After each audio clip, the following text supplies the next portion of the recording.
Hi everybody, it's Lisa Marie here. Hi my sweet lifers. Listen, today on another Sweet Life in Christ, Father Andrew and I are hanging out on the couch, priest and artist, talking about Elizabeth. Yeah. Yeah, so tell me about Elizabeth. Yeah, so Elizabeth was Mary, the mother of Jesus' cousin, her much older cousin. As we know, Mary was a young betrothed girl when she was told that she was born, and Elizabeth was an older woman, and so but their stories are similar and different. Okay. They both were visited by an angel, Right. to be told that they were given birth.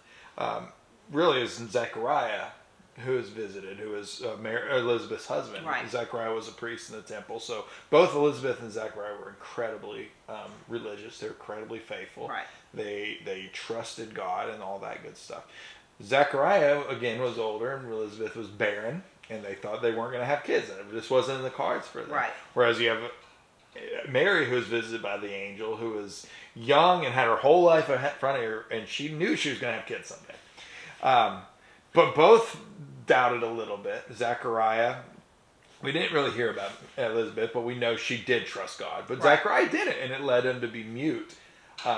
Elizabeth, on the other hand, she trusted God. She knew that he was going. Mary didn't believe that it could happen because she was so young. But God still, trusts her. But here, so you have Zechariah who's mute. You have Elizabeth who's super pumped because, hey, I'm finally having a child. Yeah. This child's a pretty important deal. Yeah. This was going to be a child who's going to prepare the people for the Lord, for the coming of the Lord. And John the Baptist, Right. was her child.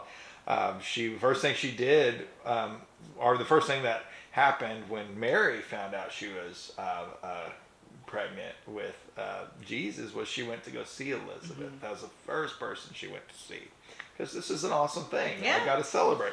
So she went to her sister, her cousin, who she found out. Oh, by the way, she also was gifted with a child from God, and when she visited Elizabeth, and the baby in Elizabeth's womb heard Mary's voice, the baby leapt. Right. And that caused Elizabeth to bless Mary, and Mary to sing her song, the Magnificat, the song of Mary, about what Jesus was to the world. So when John the Baptist was born, we still see some exceeding faith from Mary. Now in those times, it was always a child was named after the father, or after, a son was named after the paternal figure. Father, yeah. And so when they said, "What's the baby's name?" Elizabeth said, "John. It's going to be John." Well, they didn't believe it. They're like, "Well, she's crazy. Let's talk to the guy here, because obviously it's not going to be John. There's nobody in his family named John. Right. He's going to talk." So they didn't trust her, who trusted God, Right. to name it John, which is what God said. And he wrote down a tablet, his name is John, and he immediately got his voice back. But Elizabeth, she could have doubted, just like we talked about Sarah, Right. a couple of videos ago, who couldn't believe that this was going to happen, and she could have doubted that, well, God's not going to do this thing for me. I'm going to find other ways, But she didn't. She stuck to worshiping God, to praying, to being present, and God finally gifted her with that gift that she knew was coming.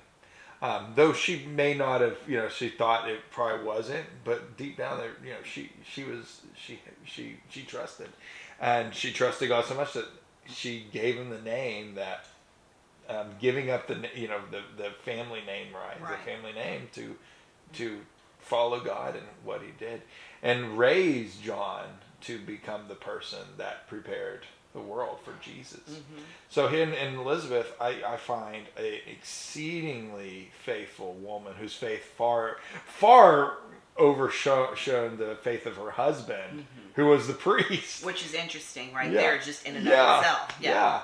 Which it also goes to show that sometimes we don't have it all under control.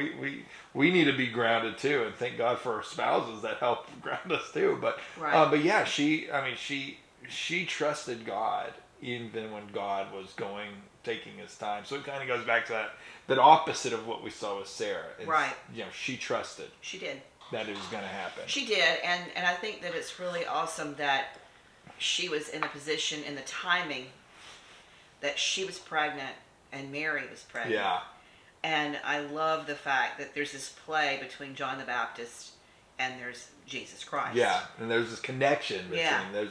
even though they really didn't know each other until Jesus was baptized, there's a connection that goes, and it just shows the infinite wisdom of God and how interconnected it all. I mean, how choosing Joseph as the stepfather, who is from the line of David. It all connects, and God has this. It is, and that if nothing else gets learned from anything that we're doing and what we do and what we're serving and how we're serving you as our viewers, is to understand at the bottom of all of it, no matter what it is going on, every single thing that happens in this life is happening connected. Yeah. It is planned. Yeah. It is part of God's plan. He may not, obviously we've talked about it in the past, we'll talk about it in future episodes. He doesn't want bad things to happen. No, he's not playing it. Yeah, he's not doing those things. Yeah. Things happen. Choices are made. Yeah. Consequences are happening. Yeah.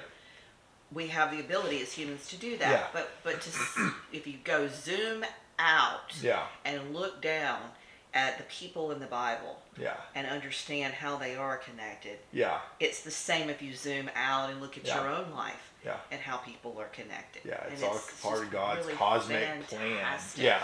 Yeah. There's some peace and calm from that, learning that, knowing that. Yeah. When people say to me, good luck, I look at them strange. I'm like, there is no luck. Yeah. There's no luck. And then they'll say, well, it's really interesting meeting you, and there's so many things. I said, no, God intended us to meet. Yeah.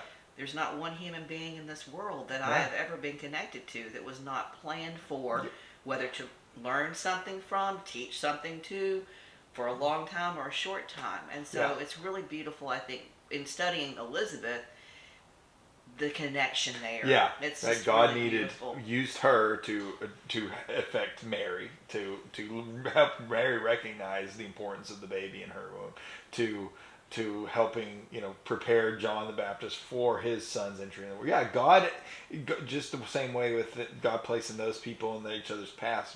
You're right. God places everybody we don't know where we're being placed or who's in front of us or who we're in front of. Right. But we have a chance to affect or have God use us to affect somebody, or have somebody use them to affect us. Exactly. And we may not recognize, but we do. God places people in front of us when we need it. Whenever people talk about this whole idea of being mindful, that is what I think of. Being mindful in the Lord, being mindful in God's will, being mindful in what is being done today. Who are you meeting? What does that mean? Not just blindly going through life, but thinking through, okay, who is this person? Why am I with you? Yeah.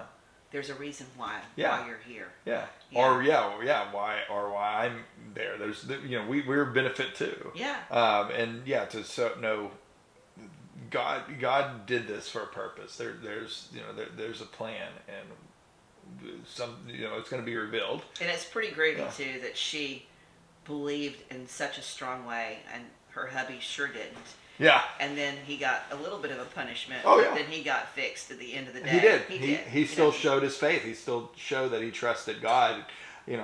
Having the ability to talk, which for a priest, that's kind of important that we are able to talk. But to have that ability is a big part. But he still had faith. Okay. And he was able to see it transpire. But he knew that, okay, this is God's doing. This is obviously God's doing. And God, and I'm going to give it all in. And both he and Elizabeth did give them their whole selves for God's purpose. Yeah. And allowing God to do this thing for the world. Yeah. And use their lives and their womb and Elizabeth's womb for that purpose. For our John the Baptist. Yeah. Which was a cool and groovy dude. Yes, he was a definitely cool and interesting guy. Dude, anyway. Listen, guys, I hope you found some value in this. If you did, do us a favor, like and share. Don't forget to ring the bell. We'll see you soon in another Sweet Life in Christ. Take care. Bye.